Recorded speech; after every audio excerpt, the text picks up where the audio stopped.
नाम के दान की गंगा आज जो बह रही है, आगे चलकर समय में आपको नहीं मिलेगा। और इसके लिए आप रोओगे, चिल्लाओगे, तड़पोगे, लेकिन फिर भी ना आपको नाम के दान मिलेगा, ना ही सत्संग मिलेगा, क्योंकि ये समय समय की बात होती है। और इसलिए गुरु महाराज ने कहा कि उस समय के लिए तुम जब सत्संग के लिए तरसोगे, नाम के लिए तरसोगे और गुरु के सामने हाथ जोड़ोगे, गिड़गिड़ाओगे कि हमारे जीवन की सारी पूंजी ले लो, सारा धन दौलत ले लो और हमें एक नाम का दान दे दो, तो वो भी आपको नहीं मिलेगा। प्रेमियों, बताइए, इतना बेशकीमती नाम का दान जो गुरु महाराज ने हम आप लोगों को सहज में दे दिया, जिसकी आज तक हमें कद्र नहीं है। आप कहोगे ऐसा इस नाम के दान को पाकर लोगों ने या किसने क्या प्राप्त कर लिया है? गुरु महाराज ने कहा कि जो रिद्धि सिद्धियों की आप बात करते हो, वो रिद्धि सिद्धियां मैंने आपको इसे नाम के जरिए दे दिया है। अगर आप नाम की साधना करोगे, घाट पर बैठकर अगर अपनी जीवात्मा को जगाओगे, तो ये रिद्धि सिद्धियों के पीछे जो आज दुनिया और देश के लोग बावरे होकर घूम रहे हैं, दौड़ रहे हैं, भाग रहे हैं, वो आपके घर में पानी भरने लगेगी, यानी कि 24 घंटे आपके आगे पीछे दौड़ेगी। इतनी सस्ती होती है सिद्धियां, लेकिन उसे प्राप्त करने के लिए रास्ता ऐसे पहुंचे हुए महात्मा से लेना पड़ता है, जो कि गुरु महाराज ने हम आप लोगों को दया कर दे दिया है। लेकिन आज तक हमने उनकी दया का मोल नहीं समझा। इसलिए गुरु महाराज ने कई बार उदाहरण देकर समझाने की कोशिश की है कि जब भी आपको गुरु की दया का अनुभव लेना हो, तो आपको अपने गुरु को परिणाम देना पड़ता है कि कोई भी बात समझाने के लिए उन्हें प्रमाण देना पड़ता है। चाहे फिर वो कहानी किसी का हो, राजा महात्मा का हो या किसी साधु संत का हो, वो प्रमाण देकर इसीलिए समझाना चाहते हैं कि ताकि आपको दृष्टांत देकर सिद्धांत पर लाया जाए।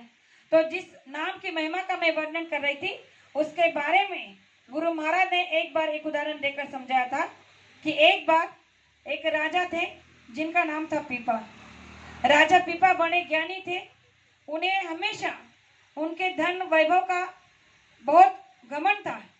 लेकिन एक दिन उन्होंने एक संत महात्मा का सत्संग सुना, और उस सत्संग में जब उन्होंने मनुष्य जीवन का महत्व जाना कि यह मनुष्य जीवन बड़ा अनमोल है और इसी के जरिए, इसी के माध्यम से जीवात्मा को जगाया जा सकता है, परमपिता परमात्मा का दर्शन किया जाता है और इसी मनुष्य मंदिर से जीते जी परमात्मा का दर्शन भी हो जाता है, तो राजा को अपने इस बात के लिए अंदर से जिज्ञासा हो गई, वैराग्य होने लगा कि आखिर में ये रास्ता है क्या, और सच में अगर ये है तो हमें मिलेगा कहाँ। तो किसी ने उन्हें बताया कि काशी में एक बहुत बड़े महात्मा हैं, उनके पास जाओ तो वो तुम्हें इस नाम के दान को देकर तुम्हारे अंदर जो रास्ता जाता है परम पद को, उन्हें पहुंचाने का रास्ता देंगे और उसके चलकर तुम अपनी जीवात्मा को जगा सकते हो। राजा के अंदर की जो तड़प थी, जो प्रभु को पाने की जो लालसा थी, वो उन्हें रोक नहीं रही थी। और इसीलिए एक दिन वो जैसे ही पता चला तो अपने एक घोड़े को लेकर काशी में चले गए। किसी से उन्होंने पूछा कि यहाँ पर कोई महात्मा रहते हैं, तो लोगों ने कहा कि हाँ, नदी किनारे एक झोपड़े में एक महात्मा जो रहते हैं, तो आप उनके पास जा सकते हो। अब राजा को पता नहीं था कि जिसके पास वो जा रहा है वो जाति से क्या है। जैसे ही राजा वहां पहुंचे तो रैदास जी अपने जूते चप्पल काटने का काम कर रहे थे। अब इन्होंने देखा कि ये तो जाति के चमार है, मोची है, लेकिन उन्होंने सोचा कि इससे जाति से मुझे क्या लेना, मुझे तो केवल जो लेना है वो लेकर चला जाऊंगा।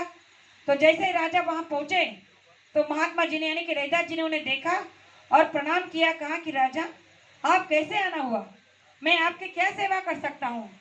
तो राजा ने कहा कि मैंने आपकी बड़ी ख्याति सुनी है, मैंने सुना है कि आप मुक्ति और मोक्ष का रास्ता देते हो, आत्म कल्याण का रास्ता देते हो, तो मुझे भी वो रास्ता चाहिए और उसके लिए आप जो चाहिए मुझसे ले सकते हो।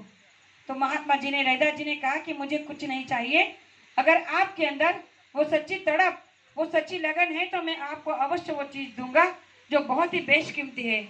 और उस समय रैदास जी ने राजा के अंदर की वो तड़प को, वो वैराग्य को देखा और उन्हें लगा कि ये सच में उस तीर्थ को पीने के लायक अब बन गया है।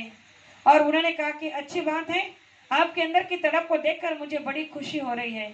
और रैदास जी ने कुछ ना सोचते हुए अपने पास में जो कुंड पड़ा था, जिस कुंड में वो चमड़ा भिगो कर रखते थे, उसी चमड़े को उठाया, उस कुंड में जो जल था, पानी था, उसी जल को उन्होंने एक चमड़े के इसमें उठाया और राजा को कहा कि लो इसे पी लो, जो तीर्थ आप पाने के लिए आए हो ये वही हैं। और जैसे उन्होंने उन्हें देने के लिए हाथ आगे बढ़ाया तो राजा देखने लगा कि अरे ये मैं क्या करने जा रहा हूँ। मुझे तो लगा कि ये कोई नाम का तीर्थ होगा जो शब्दों से या हाथों से दे देंगे, लेकिन ये तो मुझे अपना चंबार कुंड का जो चमड़े का पानी है भिगोया हुआ वो पीने को दे रहे हैं। और अगर मैं ये पी लूंगा तो मेरा तो धर्म भ्रष्ट हो जाएगा और मैं इस तरह का अनर्थ कभी नहीं कर सकता। और इसीलिए राजा ने सोचने लगा कि अब क्या करूं। अगर राजा के सामने, महात्मा के सामने नहीं पिया तो उनका अपमान हो जाएगा, तो मुझे क्या करना चाहिए। सोच रहा था, रात का समय था, तो उन्होंने उस जल को पीने के बहाने से लिया और ऐसे पीछे फेंक दिया और रैदास जी को ये दिखाया कि वो जल उन्होंने पी लिया। लेकिन वो जल उन्होंने ऐसे फेंका तो पीछे वो जल जो था वो उनके कपड़ों पे गिर गया। अब कपड़ों पे गिरने के कारण उनके कपड़ों पे, उनके कुर्ते पर उस जल के धब्बे लग गए, दाग लग गए। अब राजा वहां से प्रणाम कर कर निकल गए। रास्ते भर में सोचते जा रहे हैं कि अरे आज तो मेरे से बड़ा अनर्थ हो रहा था, बड़ा अधर्म हो रहा था। अगर मैं गलती से वो जल पी लेता तो मेरा धर्म भ्रष्ट हो जाता। अच्छा हुआ कि मैंने पीने के बहाने से उस जल को फेंक दिया। और इसी कश्मकश में जब घर पहुंचे तो रात को जब आए, कपड़े उतार कर जब रख दिए और सो गए। रात भर उन्हीं बातों को सोच रहे थे कि अच्छा हुआ कि मैंने उनका दिया हुआ जल नहीं पिया, वरना मेरा धर्म भ्रष्ट हो जाता। दूसरे दिन जब वो राजा कपड़े को धोने के लिए देने लगे तो देखे कि कपड़े पर तो बड़े दाग धब्बे पड़े हैं। तो राजा को लगा कि कल रात में जो जल उन्होंने फेंका था ये उन्हीं के दाग धब्बे हैं। तो उनको लगा कि कोई मामूली सा साधारण सा जल है, धोने से निकल जाएगा। तो उनके राज दरबार में जो राज धोबी था उनको उन्होंने बुलाकर कहा कि भाई इन कपड़ों को जरा अच्छे से धो देना, इन पर कुछ पानी का दाग लगा है, इसे अच्छे से रगड़ कर धो देना, साफ कर देना। और उस दिन राजा के कपड़े लेकर धोबी जब घर पे गया तो उस दिन उसे किसी काम से बाजार जाना था। उसकी 10-15 साल की छोटी बेटी घर में थी। उसने अपनी बेटी से कहा कि बेटा ये राजा के कपड़े हैं, आज मैं किसी कारण बाजार जा रहा हूँ इसलिए कपड़े नहीं धो सकता, पर मैं जानता हूँ कि तुम ये काम बड़े अच्छे से करोगी, तो इन कपड़ों को जरा धो के लाना, लेकिन ध्यान रहे कि इसमें एक भी दाग नहीं रहना चाहिए, सभी दागों को छुड़ा कर लाना, राजा के कपड़े हैं। अब छोटी सी लड़की बाप की बातों को मान गई और कपड़े लेकर धोने के लिए नदी पे चले गई। उन कपड़ों को रगड़ रगड़ कर धो रही है, लेकिन जो दाग है वो निकलने का नाम ही नहीं ले रहे हैं। अब उसे अपने पिता के शब्द याद आ रहे हैं कि अगर कपड़ों पे कोई दाग रह गए तो राजा नाराज हो जाएंगे। तो वो सोचने लगी कि ऐसा क्या करूं कि जिससे ये दाग छूट जाए। तो वो अपने छोटी बुद्धि से सोच रही थी कि रगड़ने से, साबुन लगाने से निकल नहीं रहे हैं, तो हो सकता है कि दांतों में निचोड़ने से शायद ये दाग निकल जाए। और जहां जहां वो पानी के दाग लगे थे उस दाग धब्बों के जो वो निशान थे, उस निशान के कपड़े को अपने मुंह में ले रही थी और दांतों से चबा रही थी। और चबाते चबाते वो जो जल था वो उसके पेट में चला गया। अब जैसे ही चंद बूंदे उसके पेट में गई तो उसके अंदर में जो है एकदम से आत्मज्ञान होने लगा। और जैसे लड़की घर पर आई तो बड़े बड़े ज्ञान की बातें करने लगी, आत्मा परमात्मा की बातें करने लगी, अपने आत्मा परमात्मा का भेद बताने लगी और जीवात्मा का रहस्य जानने लगी। जब ये बात गांव में फैल गई, लोगों को पता चला कि अरे धोबी की बेटी को बड़ा ज्ञान हुआ है, बड़ी ऊंची ऊंची बातें करती हैं और आत्मा परमात्मा का भेद बताती है, पता नहीं उसे ज्ञान कहाँ से प्राप्त हुआ है। ये बात राजा तक भी पहुंची। जब राजा को ये बात पता चली कि धोबी की बेटी को बड़ा ज्ञान प्राप्त हुआ है तो उन्होंने धोबी से सोचा कि चलो चमार से धोबी सही। उस दिन चमार के घर गया, पानी पीने से बच गया, लेकिन आज ऐसा नहीं होगा। धोबी की बेटी के पास जाकर ही ज्ञान ले लेता हूँ और इससे मेरा धर्म भी खत्म नहीं होगा। तो राजा उस बच्ची के पास गए धोबी के घर पे और उसे कहने लगे कि जब उसके सत्संग को सुना तो राजा सुनते रह गए। फिर उसके बाद में राजा ने उसके पास जाकर कहा कि बेटा इतनी बड़ी बड़ी बातें तुम कहाँ से सीख के आई हो, इतना ज्ञान तुम्हें कहाँ से प्राप्त हुआ? मैं तो तुम्हारे वचनों को सुनते रह गया, क्या तुम मुझे ये ज्ञान सिखा सकती हो? ये तीरथ तुम्हें कहाँ से मिला? तो उस लड़की ने उठकर राजा को प्रणाम किया और कहने लगा कि ये आपकी ही बदौलत है, ये आपकी ही देन है। आज जो मेरे पास में जो कुछ भी है वो सिर्फ वो आपका ही दिया हुआ प्रसाद है। राजा सोचने लगा कि मैं इस तीर्थ के लिए दर बदर भटक रहा हूँ और ये कह रहे हैं कि ये मेरी ही देन है। तो राजा ने उसे विस्तार से पूछा कि आखिर मैं कहना क्या चाहती हूँ। उस बच्ची ने कहा कि जो कपड़े आपने पिताजी को धोने के लिए दिए थे, उन कपड़ों में जो दाग धब्बे थे वो छूट नहीं रहे थे।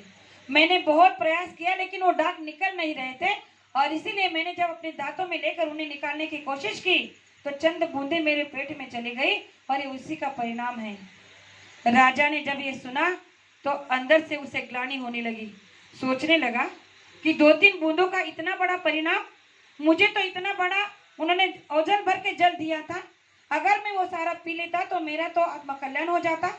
राजा को अब उस बात का पश्चाताप होने लगा कि मैंने उन्हें ऐसे ही हल्के में लेकर एक मामूली सामान्य इंसान समझकर उनके अवहेलना कर दी, और मुझे बड़ा गुरु दोष लग गया। लेकिन सोचने लगे कि चलो कोई बात नहीं, अभी भी देरी नहीं हुई है, जाकर उनके चरण पकड़ लेता हूँ और उनसे फिर से वही तीर्थ प्राप्त कर लेता हूँ। वहां से जैसे भी राजा निकला और रैदास जी के पास पहुंचे तो जाते ही रैदास जी के चरणों में गिर पड़े, रोने लगे। रैदास जी ने कहा कि राजन क्या बात है, आप क्यों रो रहे हो। तो उस समय राजा ने हाथ जोड़कर रैदास जी से विनती की कि जो जल आपने उस दिन मुझे दिया था, मैं उसी तीर्थ को पीने के लिए वापस से आया हूँ, मुझे वो तीर्थ आप कृपा कर पिला दीजिए। जैसे ही राजा ने ये कहा तो रैदास जी ने कहा कि राजन क्षमा कीजिए, क्योंकि जो जल पीने का समय उस समय आपका था, आज वो नहीं है। उस समय में आपके अंदर में जो तड़प, जो विरह थी, उस जल को प्राप्त करने के लिए आज वो नहीं है, और इसीलिए समय समय होता है और समय के अनुसार मैं आपको वो जल दे सकता हूँ। आज वो ना समय हो, ना मौका है, और ना ही आपके अंदर वो तड़प है, इसलिए वो तीर्थ आपको नहीं मिल सकता। राजा बड़ा रोने लगा, गिड़गिड़ाने लगा कि मैं क्या करूं, आप जो कहोगे मैं करने के लिए तैयार हूं। उस समय रैदास जी ने कहा कि इसे प्राप्त करने के लिए हो सकता है आपको बरसों लग जाए। तो राजा पिपा ने कहा कि मुझे मंजूर है, और कहा जाता है कि राजाओं ने बरसों रैदास जी के पास रहकर उनके बर्तनों को धोया, उनके घर को मांजा, उनके घर को झाड़ू लगाया, इतनी सेवा की कि जितनी एक राजा को नहीं करनी चाहिए थी। बरसों सेवा करने के बाद भी वो मूर्त, वो तीर्थ नहीं बना जो उस समय राजा पीपा को रैदास जी ने दिया था। तो राजा पीपा पश्चाताप के आंसू लेकर अपने घर को लौटा और रोने लगा। प्रेमियों, इस दृष्टांत को गुरु महाराज ने हमें कई बार सुनाया है। क्यों? क्योंकि जो हमें भी मुफ्त में मिला है उसकी हमें कद्र नहीं है।